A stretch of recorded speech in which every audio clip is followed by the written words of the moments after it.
My name is Paul Vallone. You are listening to 106.7 Wilmington's Big Talker. I'd like to welcome you to Guns, Politics, and Freedom, where each Sunday at 5 p.m., as part of the Sunday Night Political Power Block, we give you the ammunition to better defend your gun rights. I'd also like to thank our sponsor, Hyatt Guns, America's largest gun shop. Check them out at hyattguns.com. In case you aren't familiar with me, I direct Grassroots North Carolina, or GRNC, since 1994, our state's most effective gun rights organization. As its director, I was involved in drafting and passing our original concealed handgun law. Since then, GRNC has gone on to engineer passage of concealed handgun reciprocity, our purchase permit bypass, castle doctrine and stand your ground, the expansion of concealed carry into state and municipal parks, restaurants, public assemblies, educational properties, and much more. Grassroots North Carolina is exactly what the name implies, a grassroots collection of volunteers from all walks of life who share a common concern that our constitutionally guaranteed freedoms are being eroded. Check us out at grnc.org. That's grnc.org. You've undoubtedly heard the Chinese curse, "May you live in interesting times." Well, with that in mind, what we have today should be a very interesting show. Friday was the opening of the NRA annual meeting and convention in Indianapolis, complete with a speech by President Trump. But the undercurrent at the convention is undoubtedly the potential implosion of the NRA, as the state of New York begins its investigation into the exorbitant fees the NRA has been paying not only to Wayne LaPierre, but especially the consulting firm Ackerman McQueen, which has reportedly reached more than $40 million per year. With feather bedding at the NRA out in the open, its board of directors is being accused of neglect, and many are conjecturing it could be the end of the NRA. Our guest today will be Jeff Knox of the Firearms Coalition, the organization started by his father, the late Neil Knox, a friend of mine, by the way, and the former NRA first vice president who was ejected from its board of directors after questioning that very same feather bedding decades ago. Jeff will be talking about the dynamics of the scandal at the NRA and what to expect if the NRA is forced to curtail operations or even dissolve. And in late-breaking news on Friday, a day after Jeff and I recorded the interview, Oliver North quit as president of the NRA after being told he would not be renominated for the position. It seems that in the deepening crisis at the NRA, North had suggested Wayne LaPierre step down. And Wayne and his hand-picked board of directors did what they do best: circle the wagons and throw out the heretic. Given what Jeff will have to say about the only possible means for survival of the organization, yesterday's actions bode ill for the NRA. Also at the top of today's list are the misdeeds and ripoffs by phony gun groups operating right here in North Carolina, possibly even through a popular conservative news organ called the Daily Haymaker, and how that may be impacting congressional special elections, which are being held in 2 districts. And finally, we are going to ask you to show up this Wednesday, May 1st, at the North Carolina General Assembly in Raleigh to tell legislators to move pro-gun legislation before it is too late and the bills die.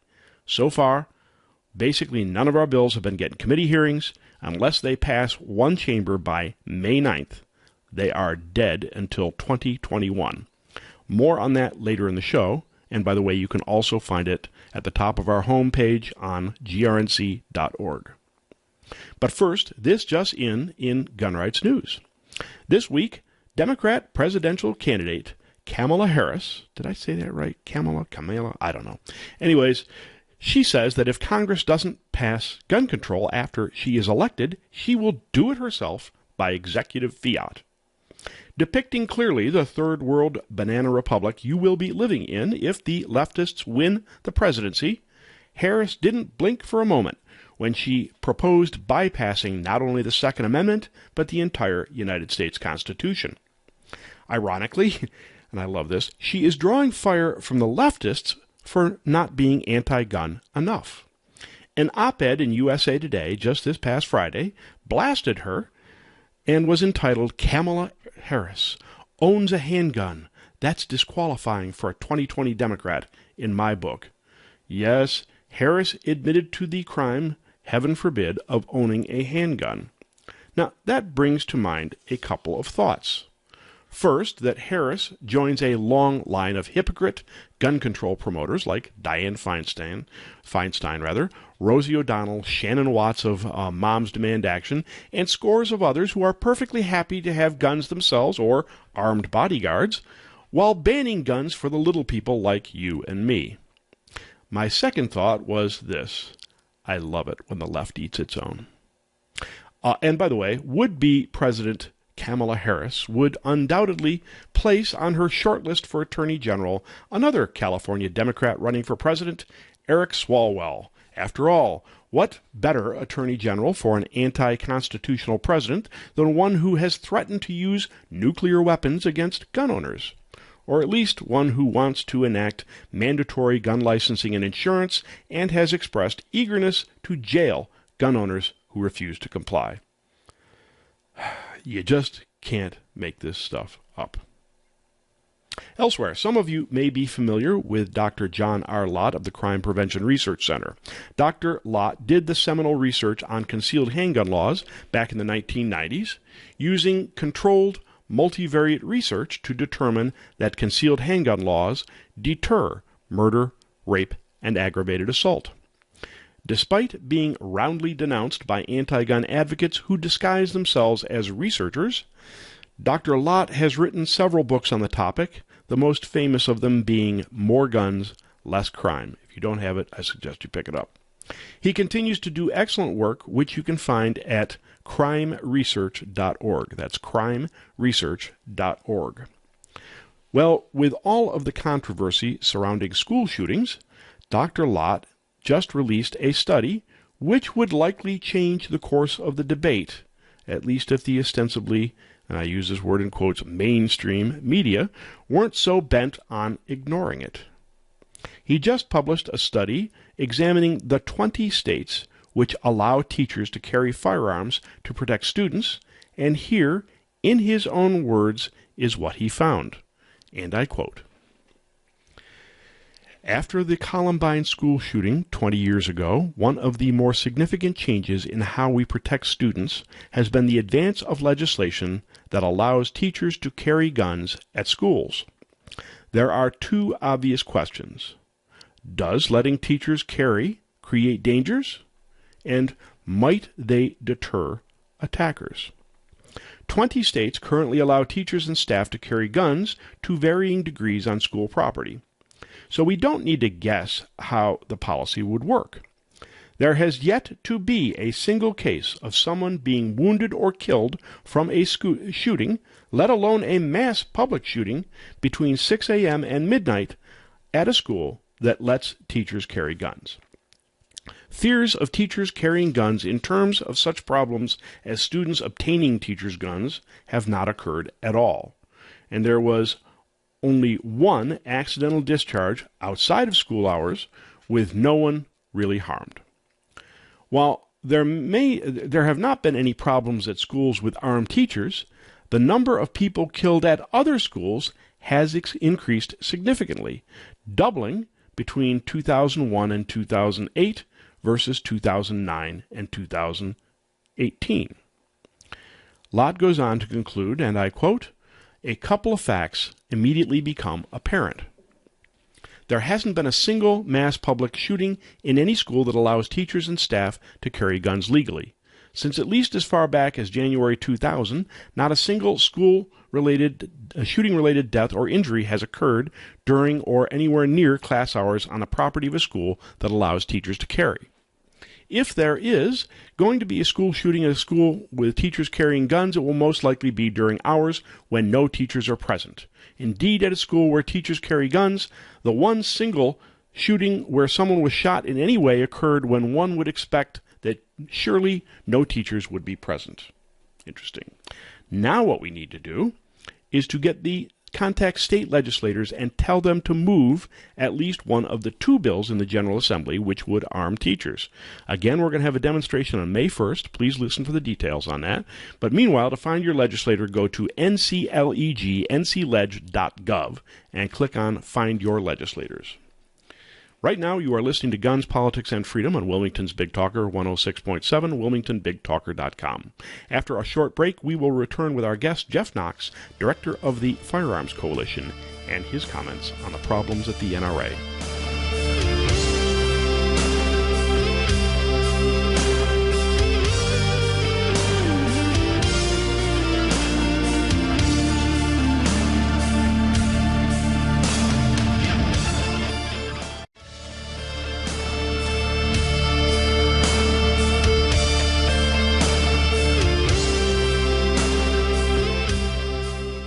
My name is Paul Vallone. You are listening to Guns, Politics, and Freedom today on Wilmington's Big Talker 106.7, wilmingtonbigtalker.com. Our show is sponsored by Hyatt Guns, America's largest gun shop. Check them out at hyattguns.com. Our guest today is Jeff Knox, who I believe, and you can correct me, Jeff, if I'm wrong, co-directs the Firearms Coalition with brother Chris. The organization was originated by their father, the legendary Neil Knox, who, along with Harlan Carter, turned the NRA from a sporting organization into the legislative juggernaut it is today. Jeff has been on the show before, and he is here today to discuss the recent AmmoLand.com articles he wrote, which were entitled NRA's Dirty Laundry Exposed as Pro-Gun Group Cleans House, and NRA's Future, Only 2 Options. Can the Board of Directors Save Us? Pretty ominous titles there, Jeff. Jeff, welcome once again onto Guns, Politics, and Freedom. Always a pleasure to be here, Paul. Well, Jeff, a number of internal problems at the NRA came to light when the organization filed a lawsuit against its longtime consulting firm, Ackerman McQueen. What was that lawsuit about exactly? Well, it was about exactly what Dad and Wayne got into a major battle over back in 1996-97. Dad challenged Wayne. Dad and the majority of the board of directors, I might add, challenged Wayne because Ackerman and McQueen was filing invoices, was getting payments that there wasn't any record. There wasn't a strong contract that showed what we were buying. There wasn't a strong invoice that identified exactly what we were getting.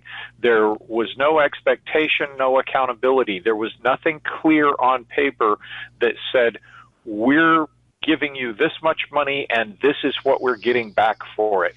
And that's exactly what this lawsuit, what Wayne is now suing Ackerman and McQueen for doing. And it only took them 23 years, right? Right. And they went to, extremes to get Dad out of that loop back in 97. They brought in Charlton Heston to bump Dad out of the chairs. And at that point, from the point that they got Dad out of the chairs, out of that direct management loop, Wayne's salary went from $250,000 up to $900,000, and in 2017 it was $1.4 million.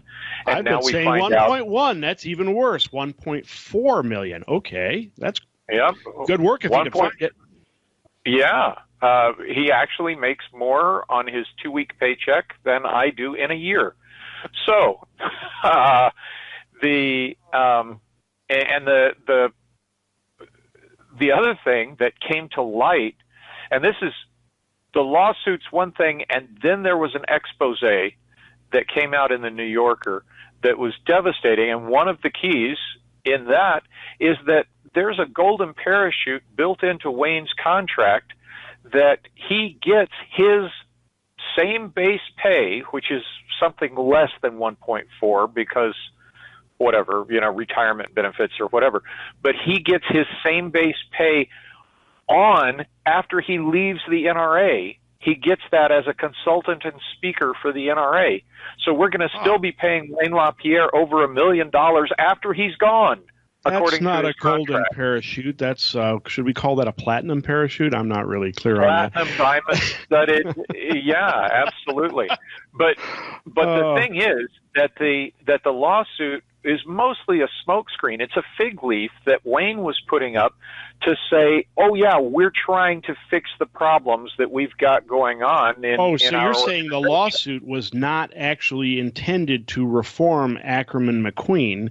It was simply as a fig leaf. And now that this Michael Spies, okay, Michael Spies is I use this word loosely, journalist for Michael Bloomberg's anti-gun propaganda organ called The Trace, but somehow they got it into the New Yorker magazine, and it's a hit piece on the NRA. But as you correctly pointed, it's not just a normal hit piece. So you're saying this lawsuit wasn't actually intended to reform anything. It was a fig leaf, but now it's gotten picked up and is snowballing. Is that what you're saying? Absolutely. Well, and it didn't come from that. Wayne, here's the big picture. Here's the important thing: is that NRA is incorporated in New York. They fall under New York not-for-profit law. Therefore, they're under the watchful eye of the New York Attorney General, who absolutely hates NRA, as does her governor, Andrew Cuomo, who wants to be president someday. Oh, yeah. So the reason for the lawsuit was because they see that the Attorney General of New York is starting an investigation into the NRA's finances, and they wanted to put up a fig leaf that said, to try and say, see, we know that there are some problems, but we're addressing them. I see. So it's a tail wagging the dog type of thing. Got it. Okay. Absolutely. I should have realized that, because that's the NRA's forte, to march to the head of the parade as though they initiated it. So, yeah, okay. That makes sense. Continue. Well, then, as soon as they filed that lawsuit and the word came out, 2 days later, this expose from Mike Spies breaks out in the New Yorker, and it identifies way more problems than just Ackerman and McQueen. All sorts of sweetheart deals and backroom associations, guys leaving NRA and walking directly into $600,000 and $700,000 a year contracts with NRA, while they're also working directly for someone like Ackerman and McQueen. And it's just the level of self-dealing and self-serving and shady business that's been going on is obviously much deeper than any of us ever expected. And we're back to the fact is the New York Attorney General is coming after the NRA, and what are we going to do about it? That fig leaf of suing Ackerman and McQueen doesn't cut it. It doesn't come anywhere close to cutting it. The organization, if it doesn't get its ducks in a row and do it quickly, the New York Attorney General will be able to burn the whole thing down to the ground. Well, we'll talk about getting their ducks in a row quickly. We'll talk about getting their ducks in a row quickly and what might be done. But first off, we know that, all right, fine. I think everybody's understood that there are some problems with Wayne LaPierre, ACMAC, and the rest of them. But Emily Cummings brought this to the attention of the audit committee of the board of directors, okay, and they did nothing. What exactly does that say about the board of directors at the NRA? Absolutely, and that's another big problem. I happen to know Emily. She's been an employee at NRA for many years, and she's wonderful. She's absolutely I know awesome, her too. She's a wonderful person. Yep. And a dedicated gun owner and dedicated member of the NRA. So when I saw that Spies had gotten his hands on some memos that Emily had created, and that she had created specifically to alert the audit committee to the problems. Also, my understanding was that William Brewer, the attorney who is doing these dealings up in New York, and sucking in a whole lot of money from the NRA in the process, also, delivered this dire warning to the audit committee of the NRA, and the audit committee did nothing but brush it under the rug and retroactively take some votes on things to approve them that shouldn't have been done in the first place and weren't supposed to be able to be done without their prior approval. But they went along with the scam, and they didn't tell any of the other members of the NRA board of directors that mattered. I've talked to a number of members of the board. None of them were aware of this audit committee meeting. None of them knew what had happened in that meeting. None of them knew the dire consequences that had been warned about. Even if they did know about it, they probably wouldn't admit it. But I'm gonna take a break in just a minute. But I want to talk more about this board of directors thing because I think these people are not making the same big bucks that anybody else is. These are unpaid positions. They're famous people. The people Hornady, Brownell. This is the board of directors, but this is a different situation in the NRA than other organizations, and I want to talk about that momentarily. But first, we're going to have to take a short break. You are listening to Guns, Politics, and Freedom, Wilmington's Big Talker 106.7, WilmingtonBigTalker.com. After our break, we will return with still more critical information enabling you to better defend your gun rights.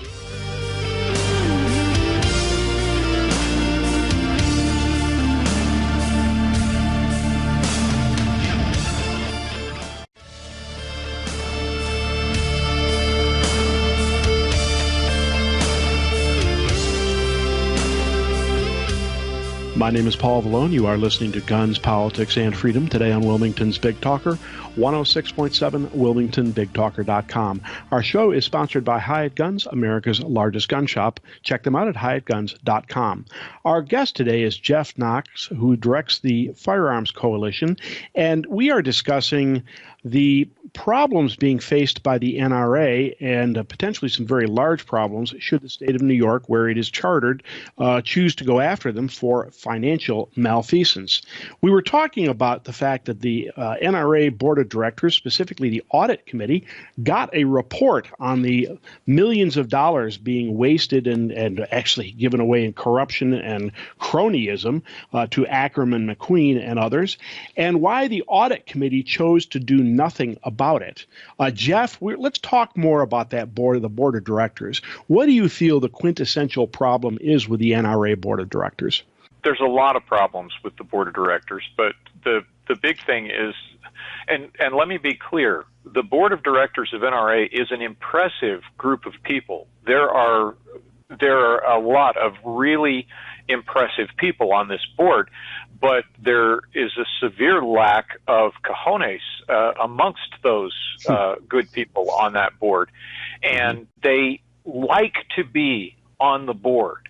They want to be on the board. It's a prestige kind of thing, I think, for a lot of them. I bet they're not happy about it right about now, are they? Anyways, go on. No, they shouldn't be. And this is a critical component. Something that some experts that Spies brought up in his New Yorker column is that under New York law, it doesn't matter what kind of errors and omissions and board insurance the NRA might have, the individual board members, the individual directors have personal liability and culpability. As his expert said, there's no such thing as a director who doesn't direct.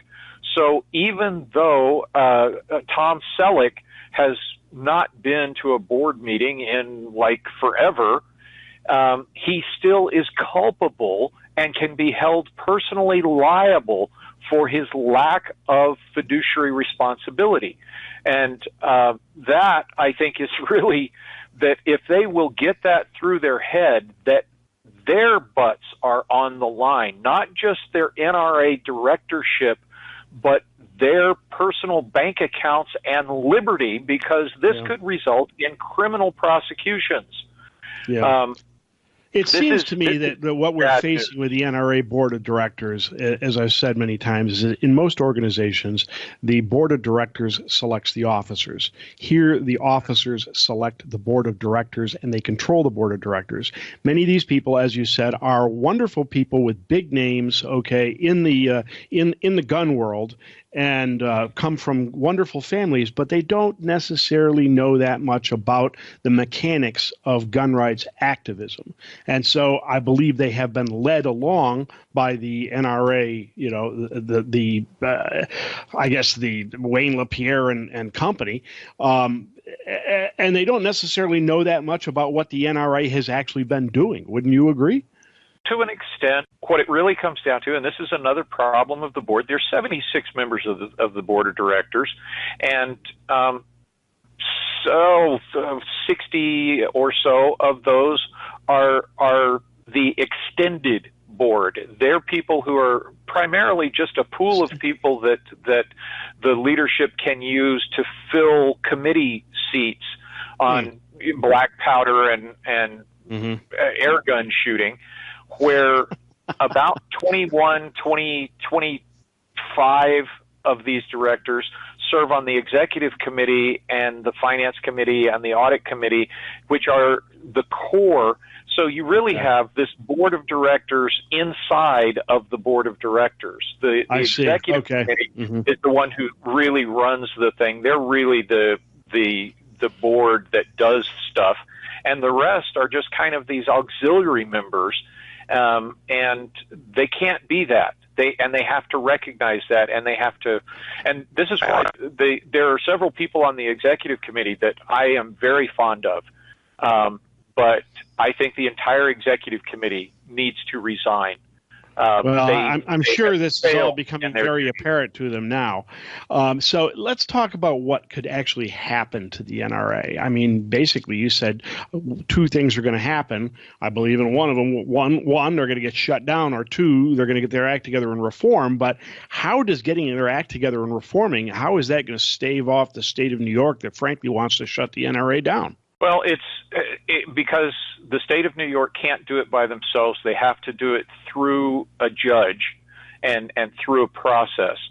And a judge is going to hopefully, and when you're talking judges, you got no idea. So all we're doing is crossing our fingers and hoping that what we can do can work. But not doing anything pretty much guarantees that it won't work.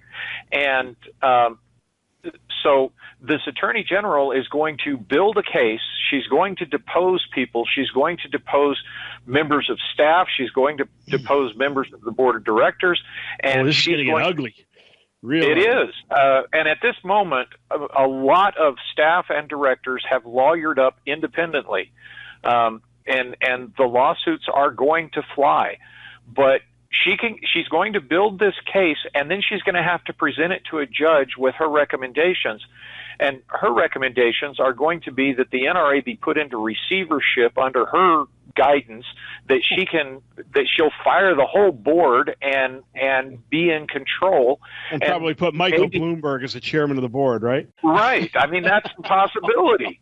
And so it's going to come down to, can you convince a judge that you're aware? We know that the problems exist. There is no doubt that this insider dealing and sweetheart deals and whatnot that I consider to be corruption have existed and have been going on for over 20 years. That's like almost irrefutable.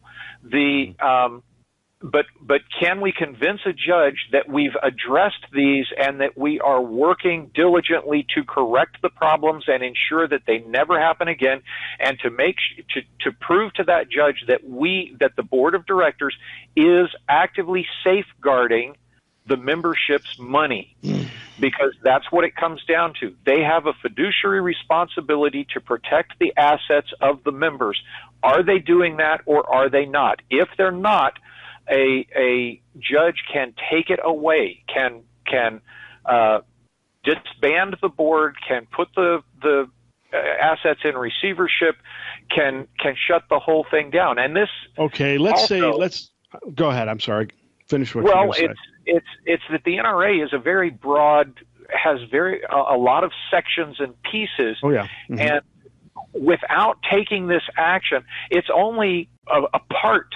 There's this narrow core right in the middle that's where all the problems, or most of the problems, exist. If we can extricate all the rest of the NRA from those problems and focus everything on those problems as a standalone, then most of the NRA can kind of continue on virtually unscathed. From what I've seen, though, most of the problems occur at the core that we need most. Okay, the sporting programs are great. Don't get me wrong, but we need a gun rights organization that'll defend our rights at a national level. What happens if the NRA becomes, I guess, combat ineffective at doing that? What do we do next?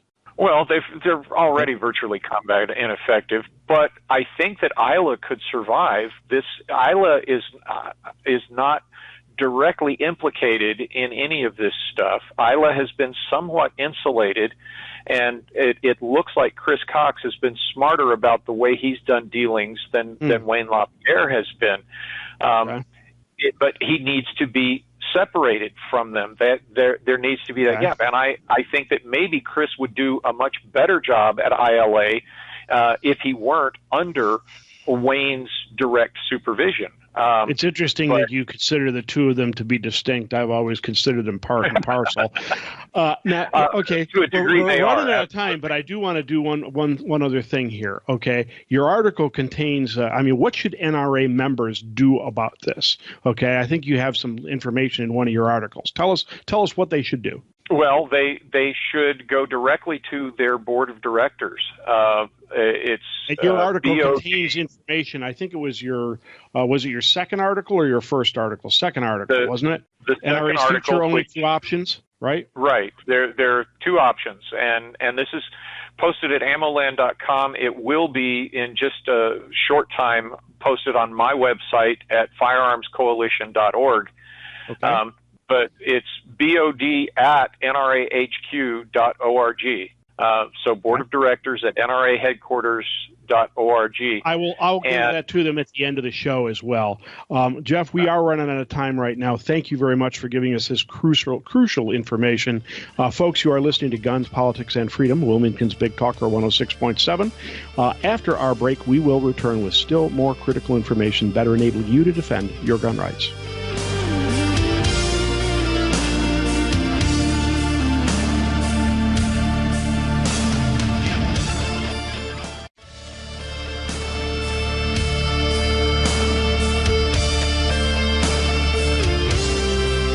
My name is Paul Vallone. You are listening to Guns, Politics, and Freedom today on Wilmington's Big Talker, 106.7, WilmingtonBigTalker.com.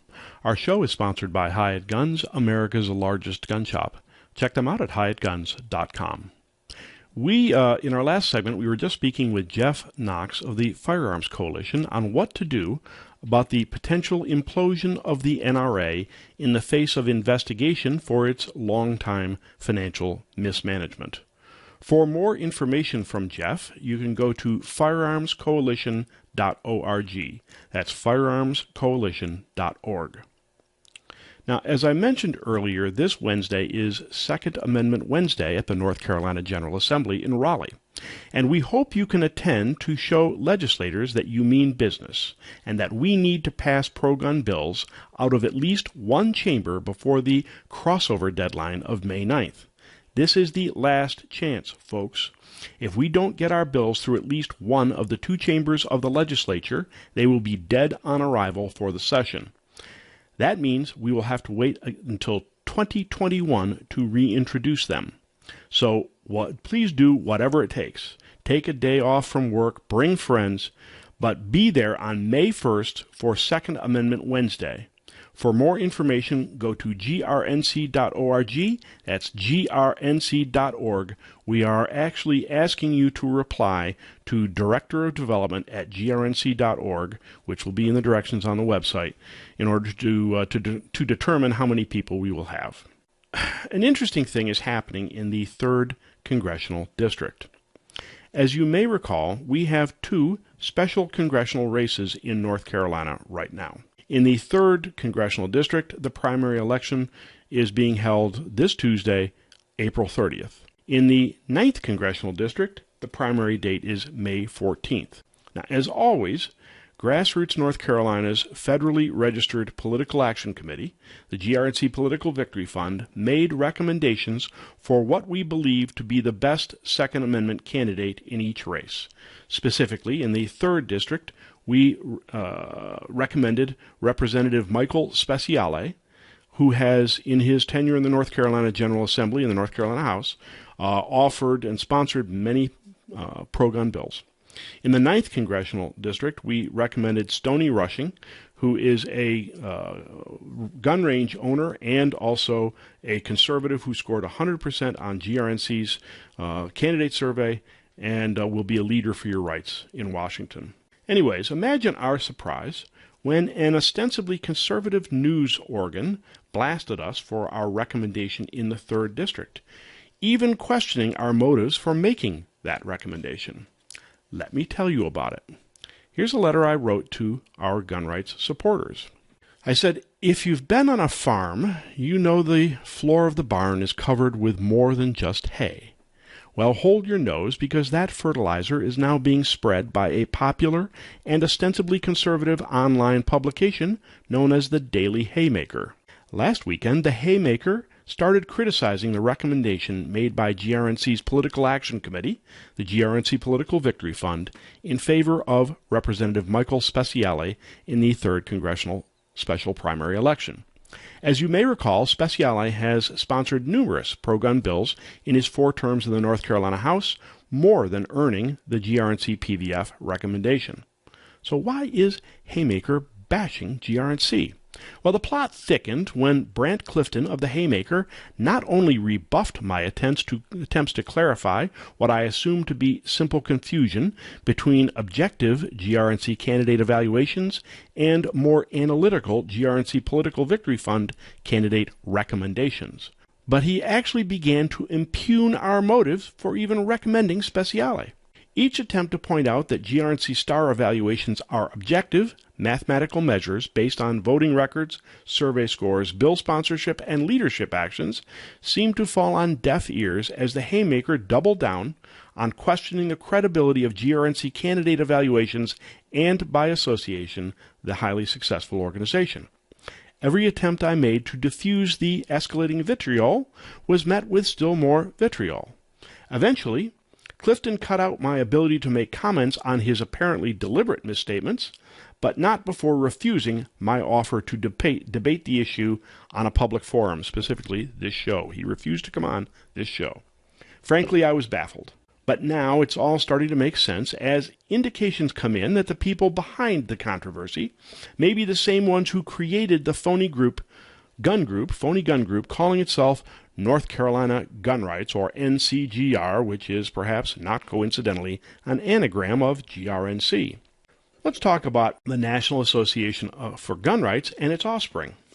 Specifically, rumor has it that Clifton of the Haymaker is close to Riley O'Neill of Tidewater Strategies, who has been accused of fleecing a variety of conservatives and libertarians, not only in North Carolina but also Maine and Louisiana.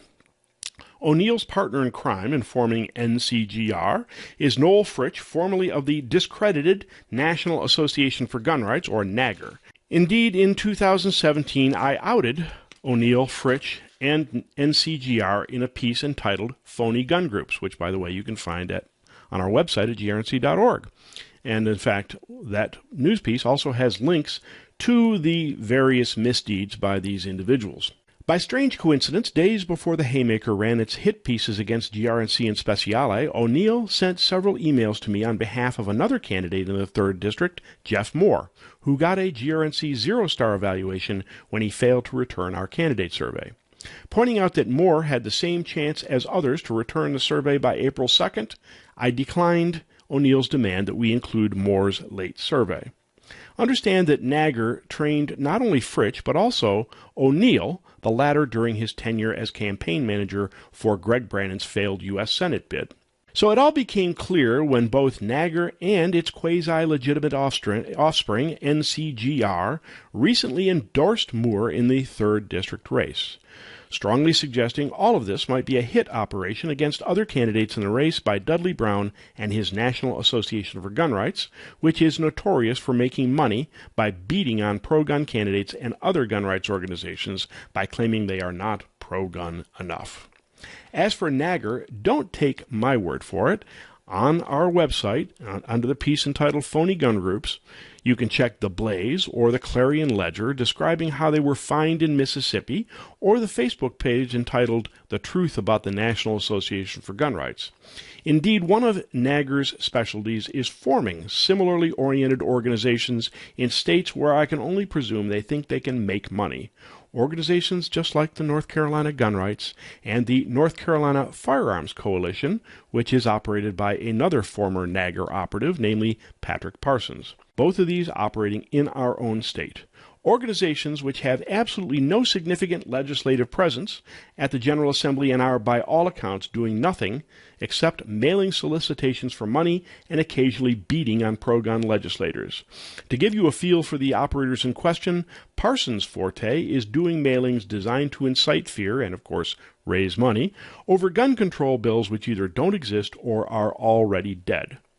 Incidentally, it has been suggested that comments made in Clifton's hit piece by someone identifying themselves as Bill, which falsely accused GRNC of being a fan of Senator Thom Tillis, were actually made by Fritsch himself.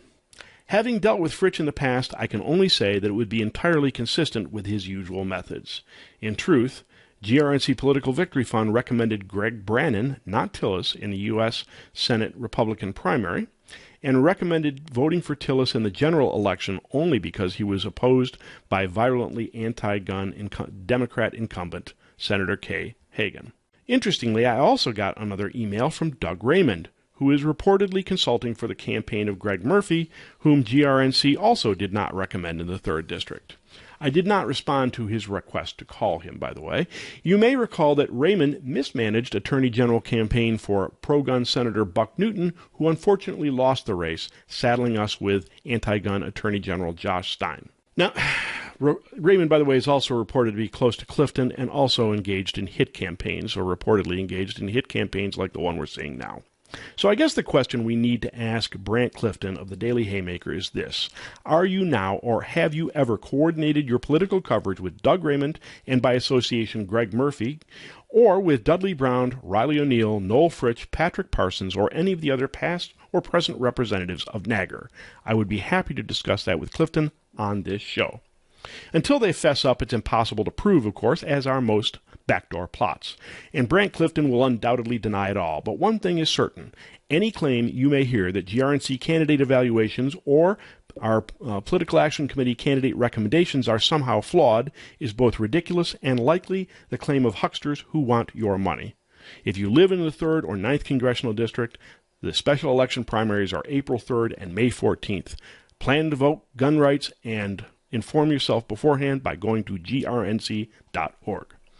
My name is Paul Vallone. You are listening to Guns, Politics, and Freedom on Wilmington's Big Talker, where each Sunday at 5 p.m. as part of the Sunday Night Political Power Block, we give you the ammunition to better defend your gun rights. Please check out our sponsor, Hyatt Guns, America's largest gun shop, at hyattguns.com.